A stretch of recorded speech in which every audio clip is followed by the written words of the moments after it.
Kerkseer. Kom ons praat daaroor. Baie mense reageer op my video oor kerkseer, so ek dink dit is relevant om te sê, wat is kerkseer, hoe lyk dit, hoe voel dit? Hoe gebeur dit? Ons sê die kerk maak ons seer, maar wat beteken dit? Hoe maak die kerk ons seer? Ok, ek het 'n lysie, né? Wat ek nou 'n bietjie gaan nalees het oor ander mense se ervarings. Van hierdie is my persoonlike ervarings. Nie alles van dit is wat ek ervaar het nie. Dis maar 'n kort lys van average experiences wat mense het wat hulle seer maak. Ok. Manipulasie en beheer domineer. Dis 'n groote. Manipulasie, mense wat die leiers en mense binne in bedieninge, binne die kerk wat uit jou uit wil kry, net wat hulle wil hê sonder om vir jou terug te gee. So hulle is net daar om hulle eie agenda uit te voer.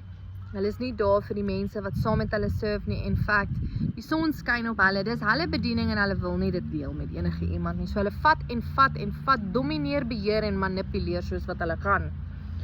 Die kerk is ongelukkig vol van sulke mense. Geldgeoriënteerdheid, kerke wat net geld vra. Mense is gatvol om te hoor, hulle moet geld gee. Ok, dit is so dat tiendes, offergawes, dit is principles, maar ons moet nie die waarheid draai en sê, hoorie, as jy geseënd wil wees deur die Here, gee asseblief jou tiende nie. Weet jy is geseënd omdat jy is in die Here. Daarom is die seëninge van die hemele tot jou beskikking. Ok. So in party kerke vereis dat jy moet tiendes gee. So dit is absolute waansin. Misbruik of in Engels abuse. Ok, hierdie is 'n groot ouens. Baie kerke vat wat hulle kan kry, né? Want hulle kan nie mense betaal vir om diakens te wees of om bidders te wees of wat ook al bediening jy nou instaan nie. So hulle vat regtig net wat hulle kan kry. Wat baie keer beteken hulle het geen discernment in wie hulle in hierdie rolle insit nie. En wat ook beteken dat mense uitgeweer raak want hulle moet gee en gee en gee. En hulle rus nooit nie. En hulle word nie gehoor vir noodwendig, miskien, nie altyd nie, ek seker, maar in sekere gevalle word hulle nie gehoor vir wat hulle gee nie. Hulle word nie eens gerecognise vir wat hulle gee nie. Hulle moet maar net altyd daar wees. Dit word 'n verwagting. En ook die gebrek aan discernment is massive. Okay, dit is 'n major ene. Leiers wat mense in leierskap sit wat nie daar hoort nie, en dan kry mense seer omdat onbevoegde mense in magsposisies gesit word. En dan en dit is iets wat ek beleef het. As mens dan nou iets daaroor sê, dan word jy gesê maar jy is eintlik die probleem. Nee. So as jy iemand by kinderbedienings intrek wat nie bevoeg is om met kinders te werk nie, en weet, mens sê iets daaroor, dan dink ek moet jy 2 keer dink voordat jy die persoon wat die klagte bring aankla. Seksisme is 'n groot een. Dit het beter geword, ek dink, ek weet nie. Maar daar's weer 'n groot beweging, veral in die baptiste kerke, waar vrouens is nou weer minder as niks werd. Hulle mag nie eens op podcasts antwoorde gee oor preke wat gevoer was nie. Dit is absoluut ridiculous. So onheilig, so onchristelik. Skinderstories, mense wat skinder. Nou ons almal vorm verhoudings en jy praat met iemand en jy sê vir iemand, hoorie joh, hierdie en daardie het seer gekry. Jy neem nie noodwendig altyd 'n naam nie. Maar partykeer is dit baie obvious wie jy seer gemaak, want daai persoon, dis 'n posisie. Iemand in daai posisie het hulle posisie gebruik en het jou seer gemaak. So nou sê jy dit vir iemand, dis een ding, né? Dis vertroulikheid. Dis nie skinder nie. Wat skinder is, het jy gehoor, Nadia het geld uit die bankie uitgesteel.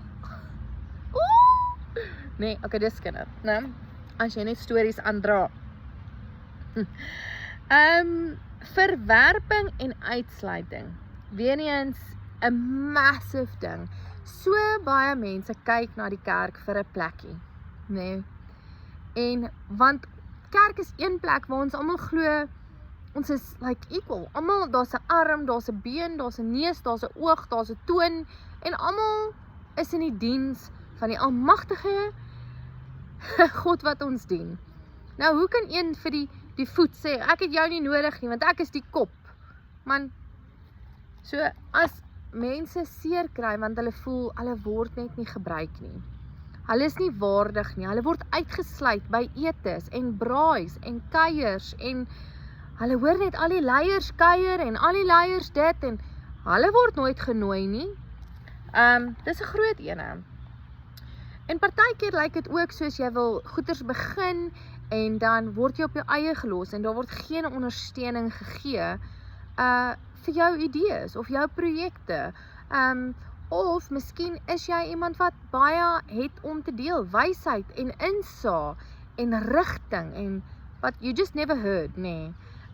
Baie mense voel hulle bring 'n woord van die Here af en dan word dit geminag en mense kry seer so.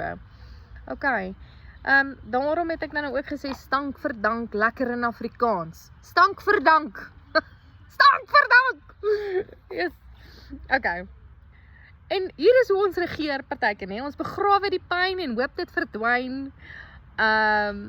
En ons gaan kerk toe en we smile and we wave. En ons dink eintlik, ag, weet jy, ek hou niks van jou nie, maar ek smile want dit is Sondag en ek moet heilig lyk. Ek kan dit nie handle nie, né? Maar daar was baie, dis maar een van die maniere hoe ons dit handle. Dis net hoe ons is. En dan 'n ander reaksie wat ook geneig is om te sê, te hel nie meer, ek loop weg en ek loop nie net weg van hierdie instansie nie. Man, te hel met die kerk. En daai persoon gaan nooit weer kerk toe nie. En hopelik hou hulle verhouding, maar in gevalle loop hulle sommer weg van die Here af ook, want kyk, as die kerk jou seermaak, dan dink jy die Here het jou teleurgestel. Dit is net hoe dit is net hoe dit die duiwel dit doen. So, wat ek probeer doen in my situasie op die oomblik, is ek loop weg, ek vergewe, ek seën en ek vertrou die Here om my nek te genees. Vergifnis en genesing is nie dieselfde ding nie. Jy kan vergewe, maar nie genees wees nie en dit pyn nog. Dis seer en is rou. Okay? Soms vat genesing langer as die vergifnis self. Okay? Vergifnis is 'n besluit, genesing is 'n proses. Maar seker goed genees vinnig. Afstand. 'n Great genesingsmiddel, want dit bring clarity en perspektief en ek delf net weer in dinge in wat ek geniet en ek spandeer tyd saam met die Here en in my pragtige hoenderhok en ek by my blomme en ek maak tees en ek doen goed en dit is goed vir my siel. Afstand. Okay. Maar hier is die ding wat ek net wil sê om met ter afsluiting is wanneer ons seer kry, moet ons altyd onthou. Ons stoei nie teen bloed en vlees nie, okay? Ja. Mense maak ons seer.